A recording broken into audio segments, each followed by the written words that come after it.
Hello, this is Old Man Jehu, where I talk about news, culture, and Bible prophecy. I want to just give an overview of a series I just did, and I want to hopefully I clear up some things, because I need to correct something that I said there, and as well as I want to just give the big picture so people, because sometimes we get lost in the details. And I have some of this stuff written down, but anyways, so. There's one thing I want to say before I even get into this. People have a hard time understanding one concept. There's two things can be true at the same time. A lot of times things on the surface seem like they're like contradictory, but once you understand the nuances, then you're like, oh, they fit together. It's kind of like God can be a loving God as well as have wrath too. Okay? God can be what else is there?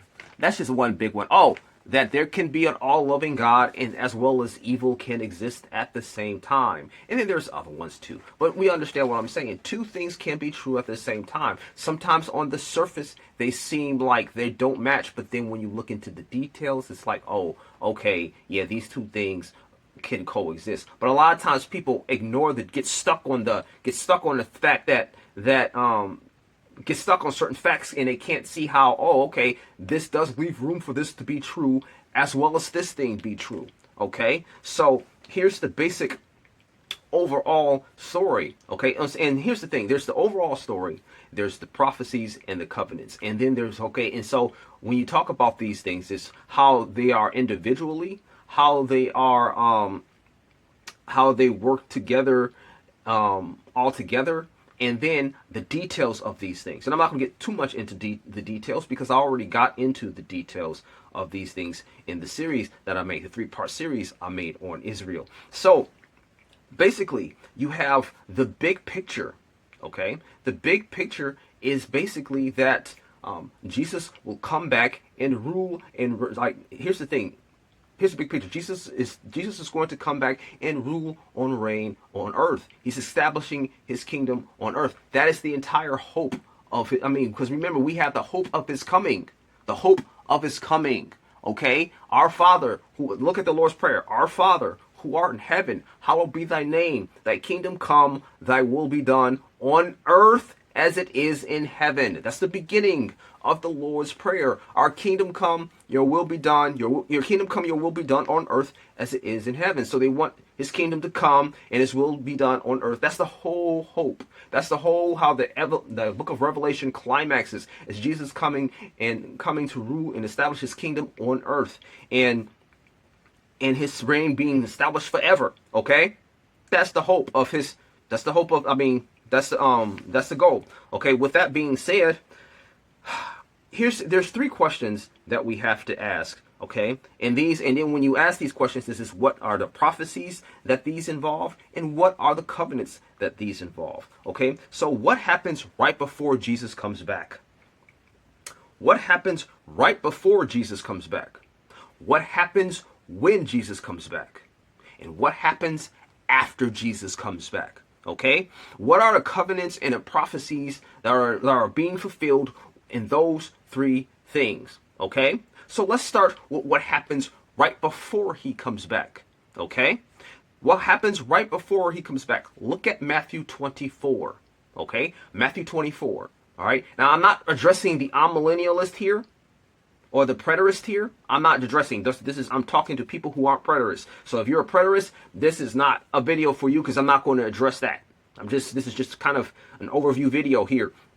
Anyways, so here's the thing. When like Jesus talked about, first he says the wars and rumors of wars, and then he says the gospel must be preached around the world, then shall the end come. Okay? When does the end come? After he preaches the gospel around the world. Then he says what? When you see the abomination of desolation spoken of by the prophet Daniel. Okay? This is key. This one line is key because A, he's referring to an Old Testament prophet, and then B, what does that prophecy consist of? When he's talking about the abomination of desolation spoken of about the prophet Daniel, where does that happen? in Jerusalem. Where's that at? In Israel. So there has to be a Jerusalem and an Israel, okay? Before he comes back. Because the Antichrist has to commit the abomination of desolation in Israel, as spoken of by the prophet Daniel, okay? And it talks about it in several different places. Daniel 8, Daniel 9, and Daniel 11 and 12. Daniel 8 gets into it where he defiles the sanctuary, and it's defiled for it takes 2,300 days for it to be cleansed. Okay? Then it talks about he shall cause the sacrifices to cease in the midst of the week. And in Daniel 9, 26 and 27. So he shall confirm the covenant with many. Now, some people think this is a peace treaty or whatever. Some people believe that he's actually confirming the covenant of Abraham. Okay? Either way, he's confirming something, and in the midst of that, he didn't say he created it, but he says he's confirming it. And then in the midst of that, he causes sacrifices to cease, which means there has to be sacrifices. Where are there sacrifices? In Israel. And then Daniel 11, around verses 30, it talks about when the abomination of desolation happens. And then when you read Daniel 12, it talks about the 2,360 days where he's going to persecute the saints. And then he persecute the saints and the people of the children of Israel. Then he's going to and then the 1,260 days where he's going to persecute the saints in Israel. 1,290 days where his rule is going to come to the end, and then 1,300 and something odd days, like I think it's 35, where after those days you will be blessed. But the 2,300 days is when that temple is going to be cleansed. Okay, and then after that temple is going to be cleansed, then sometime after, then you'll have the sacrifices where it talks about in Ezekiel, and the land partitioned where you see it in Ezekiel. It lays out the land specifically where specific tribes is going to where it's going to be mentioned. Okay. Shout out to Lambert Dolphin for this picture right here. Fair use, fair use. Anyways, so you saw the land where it where certain land is, and this is, and thanks to those who provided this picture. But it's a literal land with literal Israel in that portion of the land. It didn't list out the whole Canaan that had designated spots, but it was just part of that land of Canaan, which is now Israel, which is where which is sectioned out. And then and then you have Daniel 40, between Daniel 40 and 47, where it talks about the sacrifices in the temple and the sacrifices that's going to be had there. Okay? But what prophecies, what covenants and prophecies are these a fulfillment of? Okay? When he comes back. This is a fulfillment of the Abrahamic covenant, which is forever. Okay? The Noah covenant is kind of involved in that because he's not going to flood the earth. Then you have the covenant of the Canaanite covenant, which is also being fulfilled, where he returns Israel to their land and multiply their seed and put in and sanctifies their hearts. Okay, these two covenants are involved with that, as well as the Davidic covenant, because there's a literal throne of David that is going to be reestablished. Okay, he talks about establishing David's throne forever. It's a literal throne, and where is he going to establish? In the land of Canaan. Who was the land of Canaan promised to? Abraham. So you see, that covenant didn't go away. Okay, we got grafted in there. Two things can be true at the same time. Okay, two things can be true at the same time. Okay, we could be grafted in, and he still has to keep his promises through the bloodline. Okay, with that being said, we can acknowledge that he promised certain things to the bloodline, and they have to receive Jesus in order to receive the full. Those who receive Jesus are the ones who are going to receive the fullness of the promise before the resurrection and after. Okay, because when they call upon the Lord, that's when he's going to come.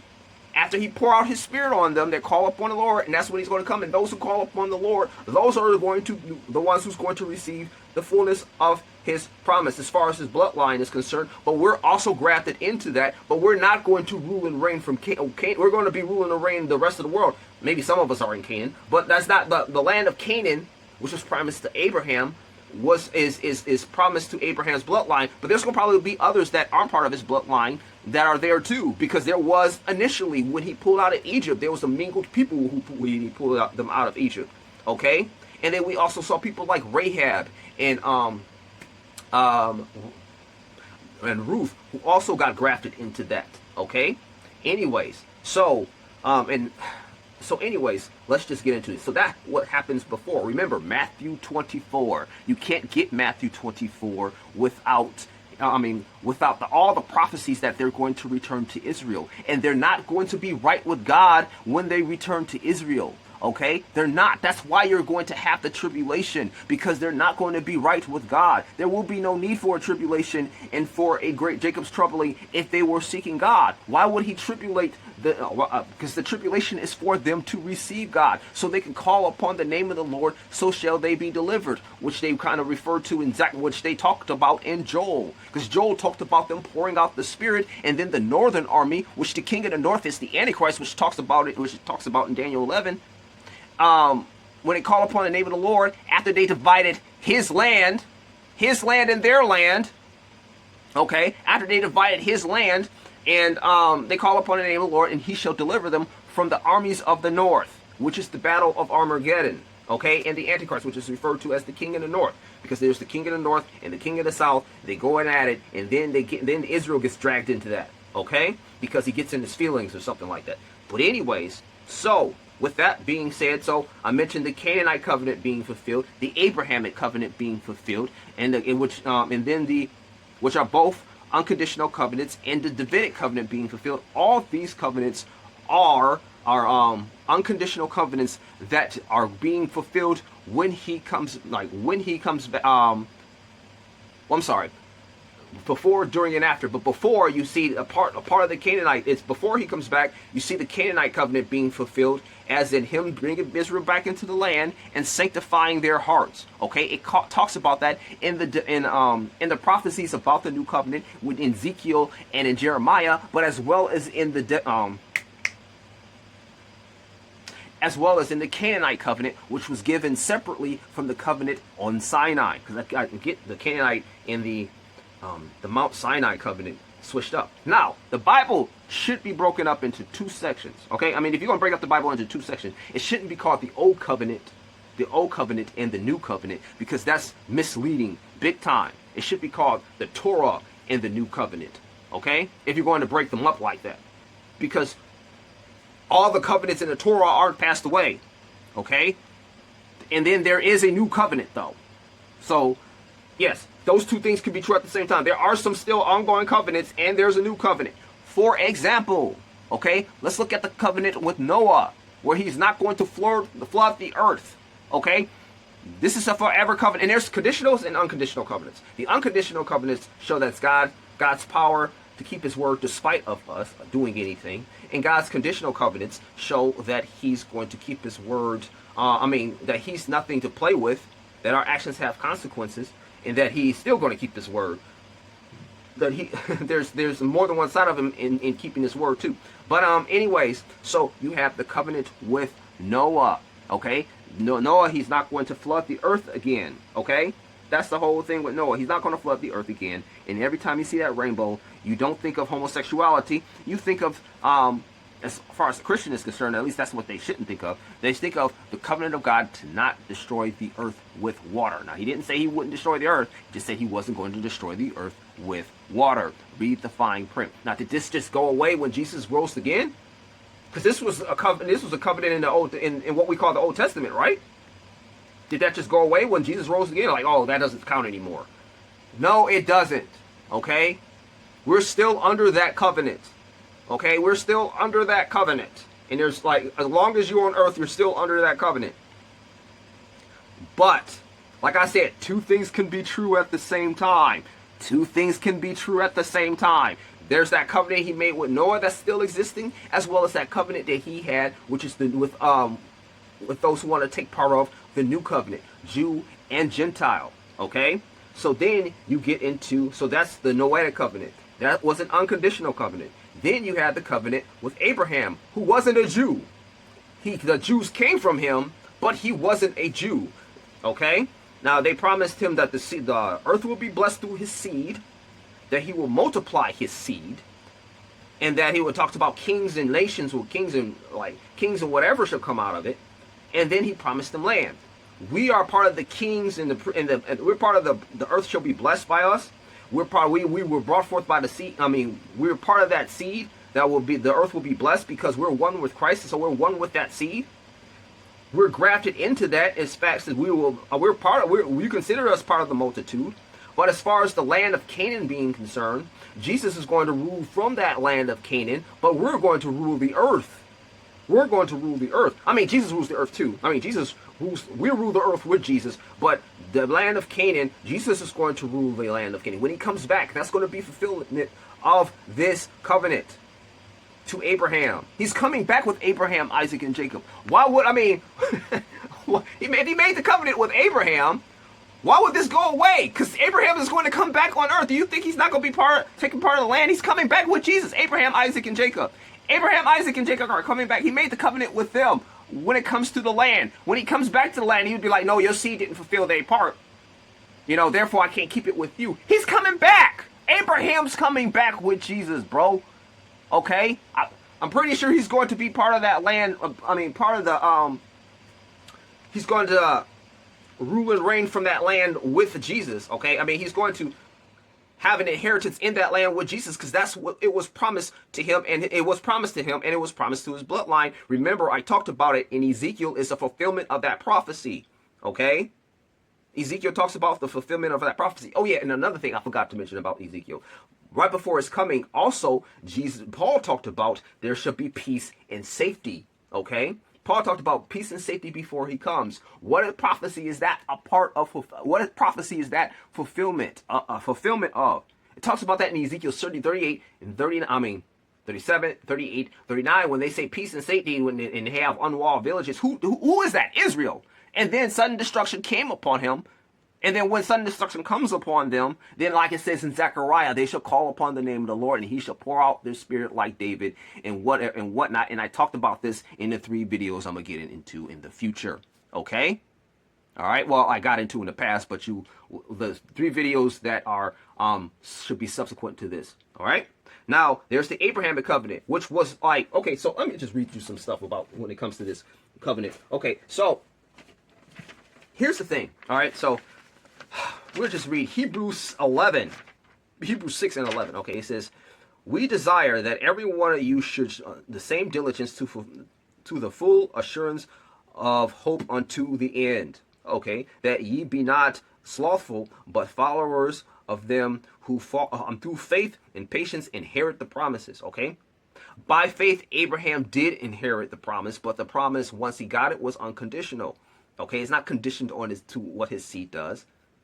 Because he said to Isaac, because he promised the seed to Isaac.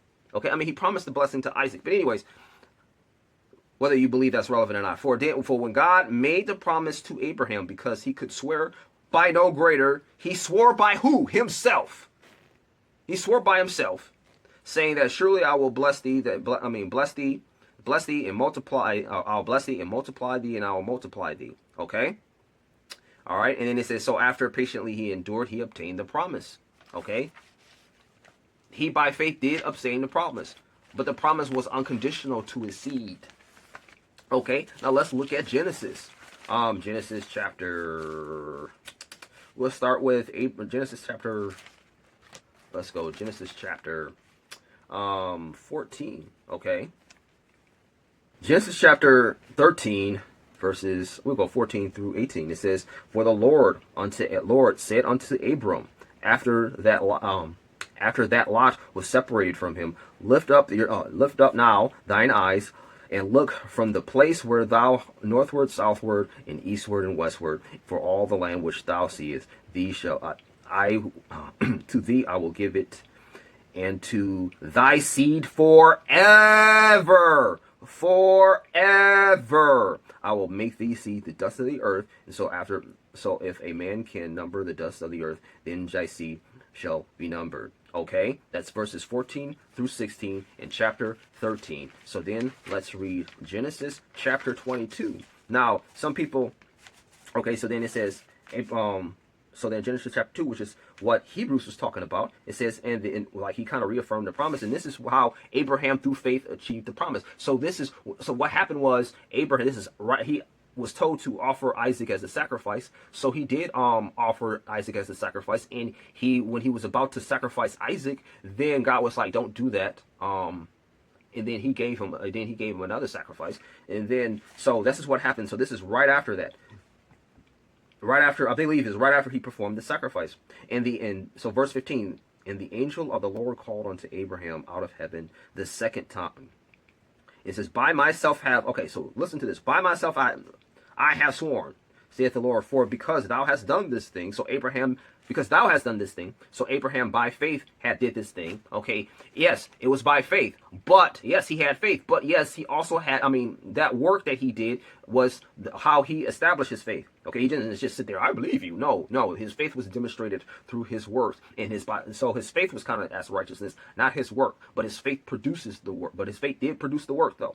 Okay, anyways, saith the Lord, for because thou hast done, what do you say? Thou hast done this thing. Now they talked about his faith, but he did something. Thou hast done this thing. Thou hast not withheld thy only son, that in the blessing I will bless thee, and multiply thee. I will multiply thy seed as the stars of heaven and the sand which is upon the shore, and thy seed shall possess the gate of his enemies. Verse 18, in thy seed shall all the nations of the earth be blessed, because that thou hast obeyed my voice. But he obeyed, but his obedience, but it wasn't, but he honored his God through faith, but his obedience was a demonstration of his faith. Okay? Anyways, let's read Genesis chapter 27. Now, I want you to pay attention to this, because Isaac is blessing Jacob. Notice what he says is, therefore I will give, Genesis 27, 28, and 29, Genesis chapter 27, verses 28 and 29. Therefore God give thee the dew of heaven and the fatness of the earth. So he's blessing his bloodline now, just like he's blessing Esau's bloodline. He's blessing Jacob's bloodline. Just like Esau's bloodline's blessing didn't go away when the new covenant came. Esau's bloodline blessing still is into play. Just like Ishmael's bloodline blessing is still into play. Just like Shem, Ham, and Jacob's bloodline blessing is still into play. Okay? Just like Balaam blessing Israel is still into play. Okay? Anyways, so let people serve you, the nations bow down to thee, for the Lord thy brethren and thy mother's son bow down to thee. Remember? Cursed everyone that curseth thee, and bless thee that blesseth thee. There, remember, if you haven't seen this, you're gonna see somebody saying, well, that's just to Abraham. That's to Jacob before he named him Israel, right? That's Jacob. The point is to be made. He made that to Jacob. That's to Jacob. These people want to act like that's just to Abraham. No, that's to Jacob's seed. Okay, all right. It says, "Everyone that curseth thee, and bless thee, that blesseth thee." Okay, and we saw this play out with his brother-in-law when he was trying to jip him, and then he couldn't jip him. When it came to the speckle, when it came to the sheep and whatever, when he was under his we'll say under his uncle Rebecca's brother, when he was serving under Rebecca's brother when he married Leah and Rachel. Okay. Anyways, verse 28, chapter 28. It says, "Arise." Verse 2. It says, "Arise." Chapter 20. We'll just read the whole thing. Isaac called Jacob, and blessed him, and charged him, and said unto him, "Thou go not and take a wife of the daughters of Canaan." Okay? Go and rise and go to Punadam, to the house of Bethuel, thy mother's father, and take thee a wife from thence of the daughters of Laban, thy mother's brother. Okay? Go, Almighty, bless thee, God will bless thee and make thee fruitful and multiply thee, that thou mayest be a multitude of people. And the blessings of Abraham to thee and thy seed, that thou mightst inherit the land. Okay? All right? So this was reintroduced to Jacob and to his seed through the land. About the land, and that the blessings of Abraham might continue through who? Him. Okay? All right? I just wanted to read that to you. But anyways, and then this is where people get confused. It's when they come up to the the Sinai covenant, or the covenant of Moses. The Sinai covenant, or they call the covenant of the law, or of the covenant of Moses. anyways, like I said, Jacob's seed was promised that land, but the seed that's going to receive the fullness of the promise will be the seed that receives Jesus. Okay? And the seed that is going to be, and the seed that's going to be the seed that receives Jesus. Whether they receive them before the resurrection that happens before his coming, or after, right after the resurrection happens, when they call upon the name of the Lord, and when he shall be delivered. And Jesus says, I will not come until basically you call me. He said, and then that's what the whole "you shall call upon the name of the Lord shall be saved" is about in the first place. Israel calling upon the name of Jesus, who they rejected, and Jesus coming back after he filled them with the Spirit. They call upon him, and he comes back, which Zechariah talks about, him being, his hands and feet being wounded. It's like his hands being wounded and him being wounded in the house of their friends or whatever. I probably should read that again. Should I read that again? So you have Zechariah 12:2-3. It says, "Behold, I will make Jerusalem a cup of trembling to all people." Oh, okay. How is there a Jerusalem? What is that a fulfillment of? Like I said, the Canaanite covenant and the Abrahamic covenant, because Jerusalem is in the land of Canaan. All right. And in the people round about, and thou shalt be a siege against Judah and Jerusalem. And in that day I will make Jerusalem a burdensome stone to all people, and the burden shall they that burn themselves shall be cut into pieces through the people of the earth that gather together against them. Okay, where is that fulfilled? In the Canaanite covenant. Okay, I'm gonna just read that. I'm gonna read Zechariah when I get into the Canaanite covenant. But anyways, when it comes to the Mosaic covenant, the Mosaic covenant was, it's pretty much been fulfilled as far as I can see. So here's the thing about the Mosaic, and I want to clear up something when it comes to the Mosaic covenant. When I talked about the church in Israel had two different beginnings. Well, here's the thing of the church. The church is like the assembly, or like some people call it the call out ones, but it's the assembly, okay? And the assembly in I believe it was the Paul in I know, what's his name? One of my favorite people, Stephen. I know Stephen, and I believe Paul also talked about the church in the wilderness, or the assemblies in the wilderness. And this, they were called, the assemblies started in the wilderness, okay?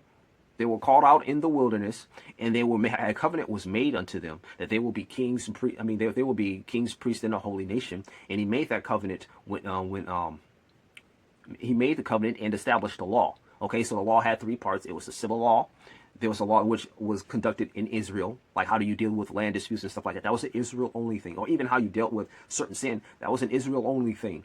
They weren't to go in the land and start stoning people because of homosexuality. They weren't to do that in another person's land. They were just to do that there. Okay. Then there was the ceremonial law, which certain things applied to certain people, like the Levites and whatever. Okay. There was the ceremonial law. And then there was the moral law, which I'm not going to say was established there, but was we'll just say, because Moses asked God to know him. So this is not, it wasn't really, we'll just say what was established there, but what was made known there. Okay. What was made known there to him more explicitly. All right. Now, some of these people should have known some of these things at the time before then. That's why God was kicking certain people out the land of Canaan, because they were doing certain things. But he was expressing what was already the moral code at the time. All right. But that he was just like, if you fulfill this, then you'll be blessed. And if you don't fulfill this, you will be cursed. OK.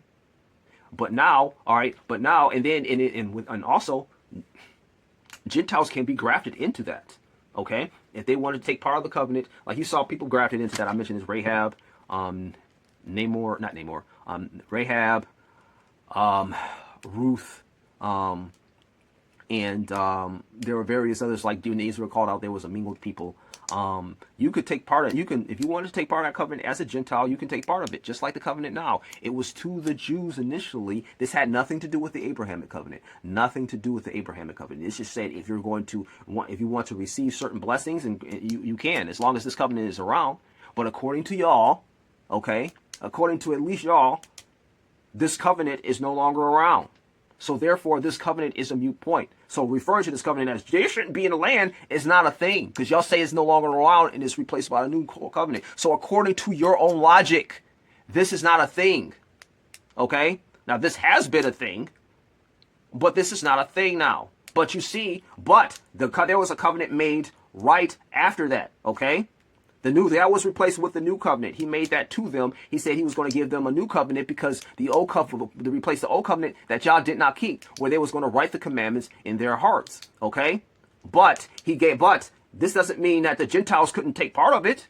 Just like they can take part of the old covenant, are taking part of this new covenant that was made to them. Just like we can take part of the old assembly that was given to them. We can take part of the new assembly that was given to them, but they rejected the covenant. So we become mostly the inheritors of it until the time of the Gentiles be fulfilled, which Paul talked about. And then when all Israel when Israel calls upon the name of the Lord and all Israel is saved, and they receive the rightful inheritance that there was promised to them, that's when the Lord is going to come back and probably establish another covenant. I thought I remember seeing something about another covenant there, but that's not really important right now. So that's the covenant of Sinai. Okay, so yeah, I want to clear up something when I say the church started. The assembly started in the wilderness, but he just gave the assemblies a new covenant, which the Gentiles is going to mostly take part of, a lot more than them.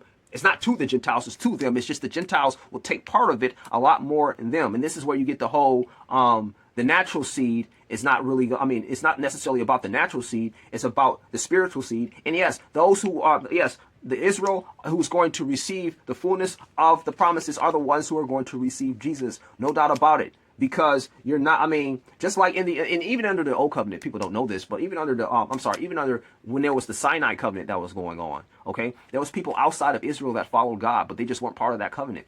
They weren't part of the covenant of Abraham, or they weren't part of the covenant of Sinai, okay. Now there was a covenant from Canaan. There was the Canaanite covenant, all right. Now the Canaanite covenant was the covenant where he says that he's going to bring them back in their land, destroy their enemies. Okay, bring them back in their land and destroy their enemies before them, and then establish his covenant. And pretty much, he was just like he's going to sanctify their hearts. All right, and you saw this, and you've seen this being fulfilled in Zechariah and in what's that other passage? Zechariah. You saw this a little bit in Daniel and a lot in Joel, because Joel chapter 2 talks about pouring out of his spirit upon all flesh. That includes the Gentiles. But that was to them. Your sons and daughters will prophesy, your old plans and dream dreams, young man shall dream visions. So that doesn't just include the Jews there. That includes us. And then, but they're going to really receive it. It's to them, but we can receive it just because two things can be true at the same time. Two things can be true at the same time. I could give something, make something for you, but the other guy took full advantage of it because he didn't despise his birthright like Esau did. Okay? So, anyways, that's the Canaanite covenant. How is the Canaanite covenant fulfilled? When he brings them back in their land, like he talks about in Matthew 24, he brings them back in their lands, because you cannot have the abomination of desolation if they're not in their land. I already went over that when I talked about Daniel. Okay, you have Matthew 24 just pointing when they say, well, Israel's not supposed to be in there. That's like, then what do you make of Matthew 24? What promises is that fulfillment? What prophecies is that a fulfillment of, and what promises is that fulfillment of? Because Jesus, when he's talking about that abomination of desolation, he's talking about prophecies of Daniel, but the covenant is the covenant of Abraham. The covenants of Abraham and the Canaanite covenant being fulfilled. And then, when he comes back, he's going to fulfill the Davidic covenant and establish his throne, and it'll be a full fulfillment of the Canaanite covenant, which he talks about sanctifying his hearts and in cutting their enemy to the pieces, which is also a fulfillment of the Abrahamic covenant, which is talked about blessing you that bless you and curse thee that curse thee. Okay, anyways, Daniel 12. I'm gonna just go through this one more time. I'm not gonna go through this extensively because I did that a little bit more in another video. Okay, so you got Daniel 12, 2 and 3. Okay, it says 1, 2, and 3. It says the burden of the Lord for Israel, saith the Lord, which stretcheth forth for the heavens, and layeth the foundation of the earth, and formeth the spirit of man within. Okay, behold, I will make Jerusalem a cup of trembling. This is not about the church. I'll make Jerusalem a cup of trembling unto all people round about, and they shall be in the siege both against Judah and Jerusalem. He's not talking about, not sieging the church, they're sieging Jerusalem. Okay, all right. Because when Jesus says, when you see the abominations, those who Judea flee. That's talking about the West Bank, from my understanding. All right, it's not talking about anything super spiritual as far as he's talking about a natural place, and he's telling a natural place to leave so they don't get offed. Okay, and then in Revelations 12, I believe 11 or 12, it talks about a bunch of the women going to the the Satan coming after the women that bring forth the man child, and they went into the wilderness to be preserved for times and a half a time, which is the amount of time of the tribulation, or 1260 days. I forget how they framed it there. I don't know if it's 1260 days, 42 months, times and a half times. I don't know how they said it there, but that's Satan, because they talked about Satan's wrath, like Satan was kicked out of heaven, and his wrath is to come. His wrath was to come. Okay, his wrath was the tribulation, and then the wrath of God happens after the tribulation, which I get into in my rapture video. Okay, all right. So, anyways, which is something I made after I made the series. Okay, and in that day I will make Jews and burn them to stone to all people, and they'll burn themselves shall be cut into pieces, though all the peoples of the earth are gathered together against this. What is this other prophecy? It sounds like the book of, this sounds like Ezekiel 37, 38, and even if you don't believe this is Ezekiel 38, we know this is talking about Revelations, I believe, 19, where it talks about the battle of Armageddon. Okay, then you go into, like, when around this time this should happen? Verse 10, chapter 12, verse 10, I will pour upon the house of David, upon the inhabitants of Jerusalem. Oh, so this is a location. There's a location here. Okay, he's showing this is like, he's talking about the inhabitants of Jerusalem. He's not pouring out, this is not heaven, because why don't he need to pour out his spirit in heaven? Because that's silly. The inhabitants of Jerusalem, the spirit of grace. What is this? The covenant and supplications, that they may look upon them who have they pierced, and mourn for them who mourn for his only son. Who pierced him? It wasn't the church. The Jews delivered him to be pierced. Okay, they did that. Okay, no hate. It's just reality. Okay.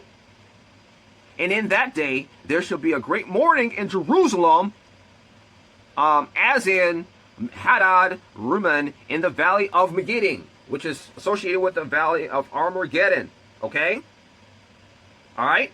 And then it talks about in verse 13, chapter 6, and one shall say unto him, who are these wounds in thy hands? And they shall answer, these are which that I was wounded in the house of my friends. Okay? Which goes back to the prophecy in Revelations 1, chapter 7, where it says, I believe it's 7. I believe it's verse 7. It says, behold, he cometh in the clouds. Every eye shall see him, and also them which pierced him. Remember, we just talked about those who pierced him in Zechariah. Who pierced him? Oh, it wasn't the church.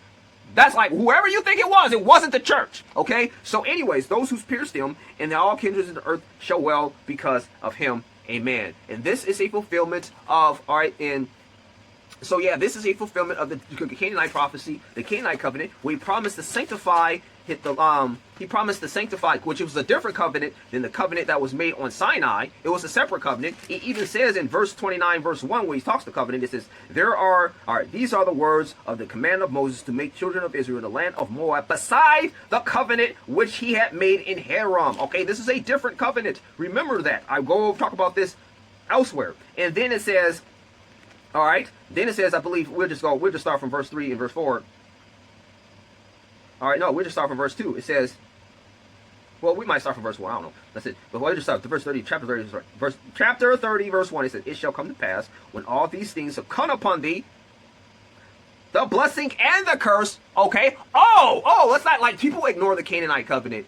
Let's not ignore it. People ignore the Canaanite covenant when they want to talk about it. They talk about the covenant of Moses, which is gone, but the Canaanite covenant is still in force. Just like the Abrahamic covenant is still in play, just like the covenant of Noah is still in play. Two things can be true at the same time. Multiple things can be true at the same time. There still is, just because the covenant that was made on Sinai is not necessarily implemented, doesn't mean that the covenant of Noah is gone, is it? It doesn't mean the covenant of Abraham, because that has nothing to do with the covenant that was made on Sinai, does it? So neither did the covenant of neither did the Canaanite covenant have anything to do with this. So then it shall come to pass that when all these things have come upon thee, the blessing and the curse I have set thee, thou shalt come in thy mind amongst all the nations whither the Lord hath driven thee, and thou shalt return to the land, and thou shalt obey my voice according to thy command, that day, and thy children with all thy heart and with all thy soul. And then the Lord thy God shall turn thy captivity and have compassion, and thou wilt return thee and gather thee from all the nations, which we see the prophecies being fulfilled when it talks about that. I'll go into the prophecies that's being fulfilled when it comes to that, like Isaiah 11 and other prophecies, okay, Amos and various other prophecies, and gather them from all the nations.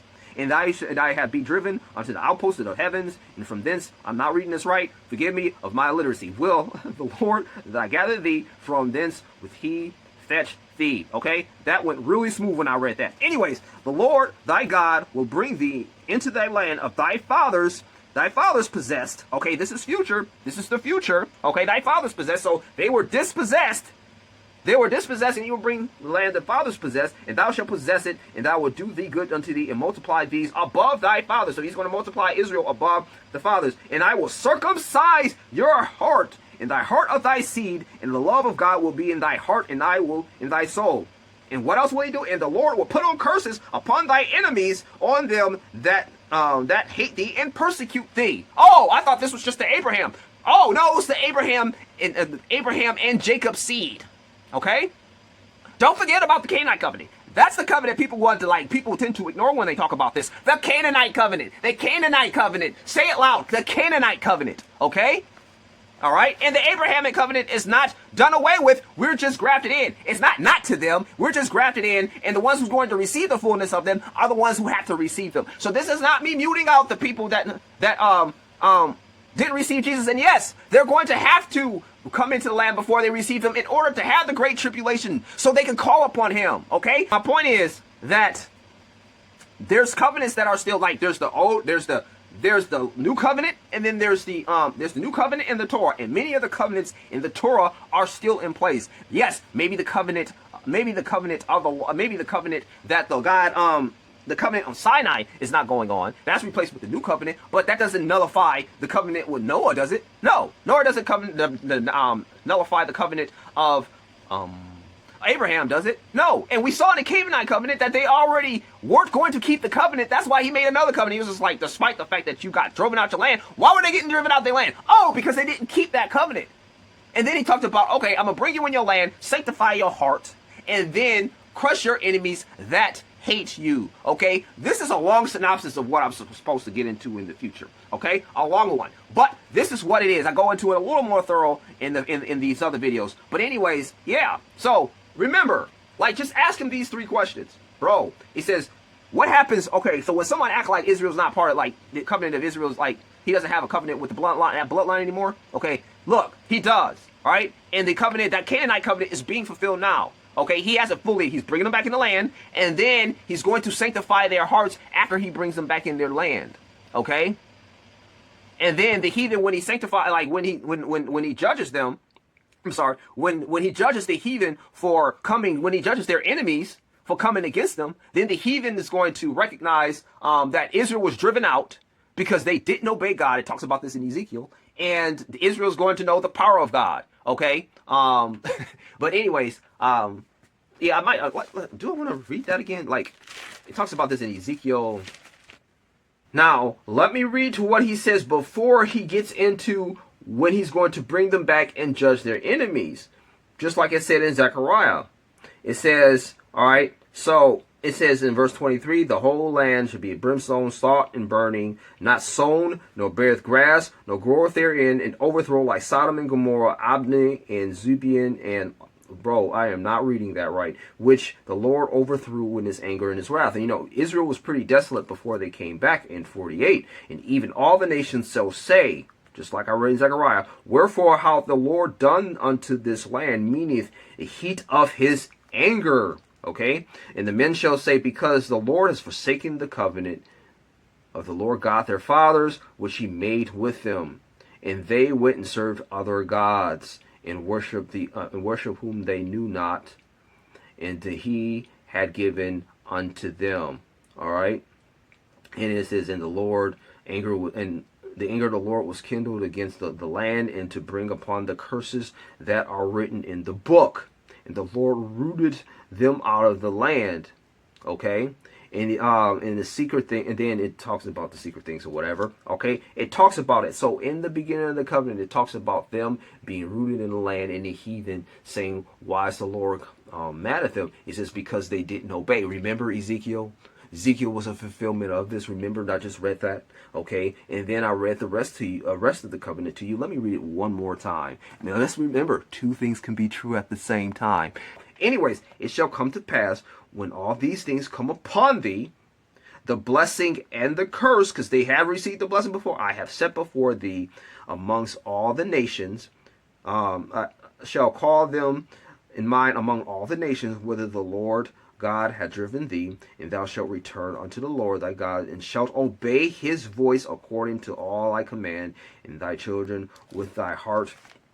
And I'm going to skip to verse 3. It says, and turn thy captivity into compassion, and I will return thee and gather thee from all the nations which the Lord hath scattered thee, and if any of thine driven out upon the outposts of heaven from this, will God gather thee from this, and will fetch thee. Now, I think this is not fully fulfilled, but this is being fulfilled. It doesn't say prophecy is going to be all fulfilled at once, but this is being fulfilled. And the Lord will bring thee in the land, and the fathers possess, and thou shalt possess it, and thou wilt do good and multiply above thy fathers. And the Lord God will circumcise thy heart and thy seed, and thy Lord, of thy seed, and the love of the Lord with all thy heart, and with all thy soul, and with all thy that mayest live. And the Lord will put these curses upon thy enemies, and on them that hate thee. Oh, so bless thee, I bless thee, and curse thee, I curse thee. Remember, I just read that. So anyways, on top of that, remember the story of Moses when he was just like, I'm gonna take everybody out and make another land for me. He's just like, behold, don't do this, because it's going to look like you can't fulfill your word. Like, that's like the whole point of bringing Israel back and then sanctifying their heart is to show that he can fulfill their word, because he just to expel them, it's going to look like he couldn't keep his word. Okay? But anyways, in this, when he comes back and he rules and reigns on earth, it talks about this in Matthew 24. Okay, that he comes back, the time, what he's coming back, and what that's a fulfillment of, the prophecies that's a fulfillment of. Okay, he refers to Daniel, the old covenant, which I don't, some people don't, just kind of selectively ignore. And then he comes back and then destroys the enemies, which is a fulfillment of the Canaanite covenant. And Ezekiel, Daniel, Joel, Ezekiel, Daniel, Joel, Revelations. Okay, this is fulfillment of those. Joel chapter 2, Ezekiel 37 through 39. What else? Revelations chapter 19. Then you see Revelations chapter 19 didn't really, well, yeah. So, but then you have then he establishes his kingdom upon the earth, which is a fulfillment of the Davidic covenant. Okay, where he establishes his throne forever. All right, in the fulfillment of the Abrahamic covenant, and then he fulfills, which is fulfillment of the Abrahamic covenant, because this throne is established in Jerusalem, which is in the land of Canaan, which is part of the Abrahamic covenant, which he promised to Abraham, which is going to come back, who's going to come back and rule and reign with Jesus. Okay, why would he not have that land available for Abraham's seed, for Abraham to rule in? When Abraham's coming back with him. Abraham, Isaac, and Jacob is coming back with him. That's just the point that people tend to forget. Abraham is coming back with him. Abraham and David is coming back with him. Abraham, Isaac, and Jacob is coming back with him. Okay? So he's going to, he's not going to, the whole land is not going to be carved out before Abraham, I don't believe, before Jesus comes back, because he talks about this in Obadiah like it's in phases. Like, it talks about there's like a war and then the land gets expanded. It talks about this in Obadiah. I'm not going to read that right now because this is not really focused on that. But anyways, yeah, this is the, so yeah, the assembly, so we got grafted into the assembly. We didn't replace the original, we didn't replace the natural branches. We just got grafted in with the natural branches. And then when the natural branches decide to receive their inheritance, this is when the fullness of the tree is going to, I don't even know where I was going with that analogy. This is where you'll have the fullness of who got wanted in there, and then Jesus is going to come back. All right, after the times of the Gentiles, which is talked about in Romans chapter, we'll just say 11. So Romans chapter 11, in the beginning of the chapter, it says, "Have God cast away his people?" It calls Israel his people, doesn't it? God cast away his people? It's not talking about the church here. Has God cast away whose people? Whose people did he say? He said his people. Okay? His people. Now, are you saved just because you're a Jew? No. No, he's just talking about his people because they're the people of the covenant. Okay, the covenant of who? Abraham. All right, and we just got drafted in there. All right. Now, even under the covenant on Sinai, if you didn't, if you didn't obey, you weren't. You like if you was a knucklehead, you got dealt with like a knucklehead. Okay, that's why a lot of those laws was in place. That's why they got kicked out the land. But even under the covenant, even during the time of the Sinai covenant, if you decided you could be obedient to God as a Gentile and not necessarily be part of that covenant. This is what Paul talked about in Romans, like those who obey the law. Those who obey God's commands, whether they was under the law or with the law or without the law, those were God's people. And those who didn't obey God's commands, those weren't God's people, whether it was the law or with the law. Okay, but just because they obeyed God's command doesn't mean they was under the covenant.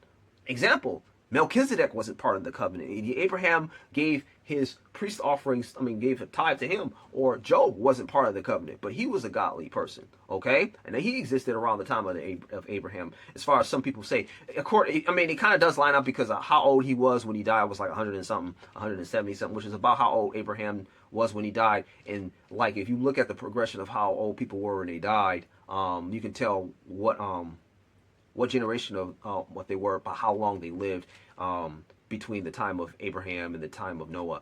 Okay, so anyways, that's a whole nother thing. But at least you can do that somewhat. So he says, has he cast away his people? God forbid. I am also an Israelite, seed of Abraham. He said, what? Oh, the seed of Abraham by what? The flesh. The tribe of Benjamin. God hath not cast out his people. He foreknew. What not? The scripture saith, Elijah, he maketh intercession for Israel. Okay, and I'm not going to even get into that. All right, so anyways, it says, then we'll go to verse 25 and 26 and 28 and like whatever. So it says, for no, I would not thy brother be ignorant, lest thou should be wise in your own conceits, and blind. Thy blindness happened in Israel until the fullness of the Gentiles be fulfilled. That Israel shall, and also, so Israel shall be saved. It is written, there shall come out in Zion a deliverer, thou shalt turn the ungodliness from who? From Jacob. We're not Jacob. The deliverer is turned to Zion. So he's turning the ungodliness from Jacob, not from the world, from Jacob. Though the world is going to take part of this, but he's going to call the ungodliness of Jacob, and this is going to really be fulfilled at the end. For this is my covenant with them, that I shall take away their sins. Okay, and it talks about this in Jeremiah, I believe. It's just talking about what around the time that Babylon gets destroyed is when Israel is forgiven. In Isaiah 50:51, and concerning the gospel, that they are enemies for your sakes, but as for touching the election, they are beloved for the Father's sake. For the gifts, they're still part of the election. Why he says, for the gifts and callings from God are without repentance. A lot of people apply this to a lot of other things, but what was he initially applying this to? Israel and their election. Okay? But anyways, it's nothing you can really say to some of us today. We're just going to believe what we want to believe. And when shall he call? Like, when does he come? When they call upon the name of the Lord. And Jesus talked about this, and I get into this in the other videos. But anyways, yeah, that's pretty much the whole story. So pretty much the whole story is about Jesus coming, establishing Jesus coming on earth. And when he comes on earth, right before he comes on earth, you have Israel dwelling in the land in Jerusalem. And in Jerusalem doing sacrifices, which is talked about in Matthew 24, which is the fulfillment of the Davidic, which is the fulfillment, a partial fulfillment of the Canaanite and the Abrahamic covenant, because they're in the land now. And then there's the great tribulation that happens that messes them up, I think this is kind of fulfillment of the Canaanite covenant. Because it's a fulfillment of the Canaanite covenant because it gets them seeking the Lord, where he ends up sanctifying their hearts. And then Jesus comes back, and then he comes back and slaughters their enemies, which is the fulfillment of the Canaanite covenant. And then, after they call upon the name of him, which is the fulfillment of the Canaanite covenant. And then, remember, Canaanite covenant. Remember that. The Canaanite covenant. The covenant that they can ignore. So, then he shall rule and reign on earth, and from the land of Jerusalem, which is a fulfillment of the Canaanite covenant and the Abrahamic covenant, because the Abrahamic covenant tells you where, like, Jerusalem in the land of Canaan, and he's going to establish, and that's where God is going to establish his kingdom from Canaan and Jerusalem, which is, and this is a fulfillment of the Davidic covenant, the Canaanite covenant, and the Abrahamic covenant. But in the Sinai covenant, which is the covenant of the law, was replaced with the new covenant, and the new that which is what's going to be, which is fulfilled by, which is where he which the Israel will take part of fully at the right before Jesus comes back. But anyways, in order to see the fullness of the promise, though, you'll see glimpses of the promises before then. But in order to receive the fullness of the promise, you're going to have to receive Jesus, whether you're Jew or Gentile. And if you don't receive Jesus, whether you're Jew or Gentile, you're not going to inherit the kingdom of God, because God is not going to. You're not just going to inherit. Like, He wants obedient people to be heirs with Him, ruling and reigning with Him on earth. What does it look like? He just bring you in and you're not even subject to Him. If He's not your Lord, how are you going to rule and reign with Him? You're going to be your own Lord in His kingdom, and that's not what He wants. Because even after He establishes His kingdom on earth, after the 1,000 years, Satan's going to rise up, and then there's going to be rebellion, and then He's going to squash that rebellion, and then you're going to have the second resurrection, where everybody who died during the millennium, both godly and ungodly, and then the rest of the ungodly be resurrected, and then they'll get judged in. But anyways, that's really all I have to say about that. Thanks for your time. Thanks for watching. Have a good day. Peace.